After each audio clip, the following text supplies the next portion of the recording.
What was probably the fastest you've ever written a song? 10, 15 minutes. Some songs really do just come together that fast, for sure. Yeah, it seems like sometimes that ends up being the case. As of late, people were saying maybe half an hour, but I've heard of as short as 8 minutes. So yeah, that makes it's great to be able to Sometimes, like I said, sometimes you just have an idea and it just flows the way it is. I mean, that's really great.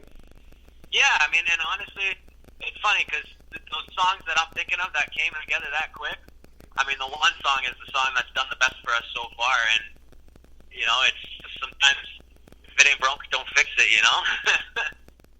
Yeah, I mean, conversely, I mean, do you ever keep any ideas in the back burner that is probably not right for right now or whatever, and just kind of wait for the right moment to bring it back, or do you keep ideas kind of around in books and on your phone and all that as well?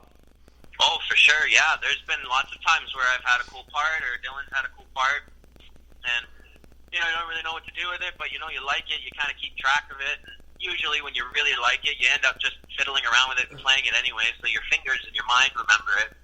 And then sometimes, you stumble into a moment where, sometimes you have to move it a key or something, and it's like, hey, holy shit, this is going to work, great, okay, let's put it in, great, I got to use that. It does happen, but you're right, you nailed it on the head, you have to bank your ideas, and it's funny, David Lee Roth went on the Joe Rogan show last year or earlier this year or something, and he just, he talked about his process, and he said, you have to bank your ideas. Sometimes things just come to your mind, they just come to your fingers, and you have to bank it. You gotta, when it's happening, you gotta get something going to capture it in case you forget it, or if you can't get back to it right away, you gotta bank your ideas. You never know when you're gonna get to use it. Yeah, I mean, any artist, needs to hinder that. I keep on hearing that as well. I mean, just from comedians to musicians to anybody that has a story idea, maybe just bank it. And sometimes you just go back to it, and it's the right moment at the right time. So it's great to be able to kind of have that drive back point home. I mean, like I said, being in a band, I mean, it's great. I mean, how's it been for you to be able to release music and kind of get instant feedback from social media? It's been good, we haven't, and I'll be honest, we haven't really dealt with the ultra negative feedback, so I hope I respond well to it, but so far it's been good, people have seemed to like it. We're pretty straight up with who we are and what we're trying to do, and, I think people can see that, so even if it's not, their sound necessarily, we haven't dealt with any negative feedback, and the feedback we have received has been, you like to see some people comment on, it sounds like you guys really are into this and whatever, and you like to see that people are getting into your song enough to pick up on things about it, and it's been a lot of fun, and sometimes people will say compliments or bring up influences that you kind of sound like that you wouldn't really thought of, and you go, oh, that's cool, and you go check them out, and it's like, wow, I've never heard of this band, but my God, I really do like it. It's been cool. The social media thing is like an interactive community across the globe, and sometimes you get some really cool, positive interactions out of it. That's for sure. And music can facilitate some pretty awesome ones. Excuse me. I mean, the ability to have your songs play in New Zealand. Now that's that is very interesting, and that's partially due to the social media, partly because of the availability of your songs worldwide now. So that's very interesting to say the least, and it gives you a little bit more global reach. In the past, 50, 60, 70 years ago, you had to basically physically go over there and hand them a copy of the thing and beg radio stations across the globe to be able to play it, but nowadays, it's just a simple click, so it's very interesting to say the least, and you're at least getting a global exposure that way. Absolutely, yeah, and I mean it has its benefits and its downfalls. I mean, absolutely, like in our case, the New Zealand thing. I mean, yeah, it's a dude I connected with on Facebook. He ran some radio stations. I said, have a listen. He said, this is awesome. Let me play it, and it it charted a little bit there. It was great. But, it's also created kind of this white noise vacuum where anyone and everyone can release music, and sometimes, you may miss a great song because, 14 other ones came out the same day and just have plugged up your feet. It's really, it's hit or miss, but that's always been show business. So it's kind of it's changed, but it's also not much different, Yeah. So yeah, I mean, and touring also helps that as well, just to be able to have the ability to tour and to be able to be in front of a live audience, because then they can start spreading the word. I saw this kick-ass band. You need to listen to them and all that as well. So, it's great to be able to have that as well, and have those fans, take a listen to it, as well. So, yeah, word of mouth is always great.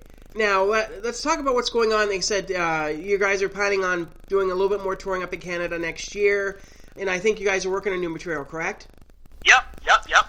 So, anything else going? We're in pre-production right now. Yeah. Yeah. Anything we can be expecting over the next couple of months? Well, we do have some stuff ready to come out in the new year. Right now, we're riding the wave of our latest single, "Summer Nights and City Lights."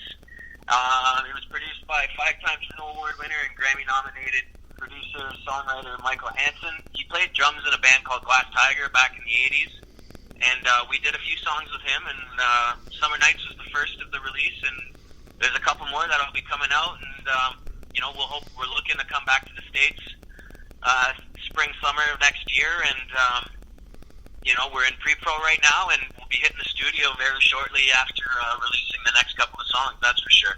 Yeah, like I said, I really hope that you can make it out to Vegas. Like I said, Vamped is a really good rock club up here that I think you'd love to have a fun time out here. So if you do get to when you do get to Los Angeles, consider coming up here. I'd love to do a live interview with you guys as well if you ever get back up to Vegas. I mean, have you been out here at all? I've never been to Vegas. No, I think Luke, my bassist, has been, but I've never been. No. Yeah, you'll have to definitely come out and check it out. I'm pretty sure you'll love the scene out here. As well, everything off Strip. I think people always kind of concentrate on Strip, but I think off Strip's really good. The downtown area is just so kicking right now with a lot of music, a lot of different music as well. They've been doing festivals down there as well, so it'll be interesting. Yeah, so there's some opportunities out here, guys, to play. So hopefully that ends up coming to fruition in the spring or the summer. So we'll have to see at that as well. Where can people follow you on social media? So you go to our website, droptopalibi.com. All the hyperlinks, Spotify, YouTube, Instagram, Facebook, Twitter. It's all at Drop Top Alibi, and everything's on our website, droptopalibi.com. Well, awesome. And like I said, we look forward to the new material. You guys can check out some of the singles over on those links as well. Anything else you want to add at all, Brandon? Rock and roll ain't dead, guys. Keep it alive. New bands are coming. Give us a listen. Okay, awesome. Thanks a lot, Brandon. Thanks, Mark. Great talking to you. After the break, we'll be with rock guitarist Brady Novotny. My guest at this time, you could say, is pretty much almost, I'd say, art imitating life, because I know there's several songs you could go through the past decades talking about a young kid who goes and hears a guitar for the first time and gets hooked on wanting to become a rock and roll star. And this story is very familiar with my guest right now, who's picked up the guitar, absolutely fell in love with it, and now he's got a really good, really cool album out, Passions Collide, right now, with several different singles already out on it right now. I'm here with Brady Novotny is on with me right now. How you doing, Brady? Good. How are you today? I'm doing great. I mean, just to hear the story about, how, you were so passionate about wanting to learn guitar and, kind of overcoming a couple obstacles there. I mean, to be able to say that, your first guitar teacher said, you're not cut out for it, and then you just, kept on driving. What was it like for you to kind of, build your way up and have that passion and really want to play the guitar? Well, I think what I had going for me was I was young anyway, and I really just didn't really care what anybody thought. And I just, I know what I wanted to do, and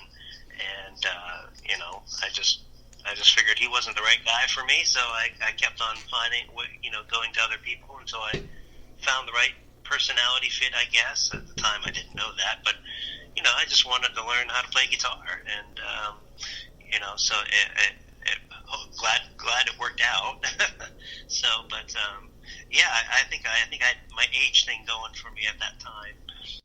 I mean, it's great to be able to, like I said, to see that, passion that's in the, especially a young child will be very, very passionate about something and all that as well. And sometimes they wander off, sometimes they keep going. And like I said, again, it's kind of interesting, just the fact that you really kind of went going on that as well. I mean, how was it for you to kind of, first of all, I mean, just learning guitar is one thing, but really, I mean, developing your own style over the years and kind of, figuring out, what, how your technique and how a guitar sounds as well. I mean, it's amazing to be able to see an artist, work with a guitar and just, maybe make that on the forefront again. There was a lot of rockers that, back in the day that did that. They put the guitar in a prominent stance. But tell me a little bit about kind of developing your style and, really wanting to put more emphasis on that guitar.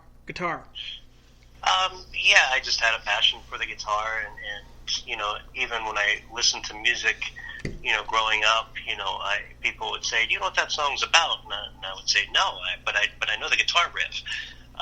So, my ear was always bent to that sound, and trying my best, as I grew up through the years to emulate it, and I had a lot of different influences, either through my family or through friends and guitar teachers, and I went to Berklee College of Music for a little while, so I was exposed to a lot of different music and a lot of different sounds, and I just loved the sound of the guitar. It didn't really matter what style it was, but when it came to it's like, well, who do I want to be? I really chose two of my favorite styles of guitar playing that really kind of came out, and that was, the rock guitar, which, I grew up on, and then later on, was more of the flamenco guitar sound, or the Spanish guitar sound. And I don't think Spanish guitar gives enough credit. I mean, they do have very complex melodies, and the ability of some of the guitarists to have as fast of fingers that they have, it's amazing as well. I mean, it's a really interesting mix. I mean, we've seen a couple of other artists do that, Santana being most prominent, where, he's really, kind of gotten a little bit of the Latin flavor in with a lot of the rock and roll. So it's great to be able to see that as well. But yeah, I mean, yeah, it's just incredible to be able to hear that, and especially in some of the stuff that I was listening before you came on. I mean, it was interesting just to hear some of the playing as well. I mean, how has it been for you to really kind of, like I said, use that use the guitar as an instrument? And I mean, do you do any kind of exercises or anything like that to be able to keep your fingers healthy and going and all that as well? Because this isn't just a chord and strum guitar. Basically, it's a lot of complex finger work. Sure, as time goes on in life, the joints wear out a little bit, but you when you start playing and you're really into it, you practice 6 to 8 hours a day. But as you get older, I did put the time in, so I don't have to do that as frequently. So it's kind of nice that the muscle memory kind of helps a lot there. But yeah, take it easy. You don't go out and ski as fast as you can, or do stupid stuff that's going to jeopardize your hands or whatnot. You're always kind of leery of that and cautious and stuff. So I took up running, which doesn't have anything to do with the hands. So, but yeah, you have to keep your fingers loose. So you have to play all the time, but maybe not as much. Once you get a little bit older. So at least that's what I've learned. What was your first guitar? I inherited a classical guitar, which is where the nylon string or the Spanish sound comes from. So I was given a guitar, and I kind of started out on classical guitar, which had that, once again, that nylon string sound. So I kind of grew, at a very early age, my ear developed towards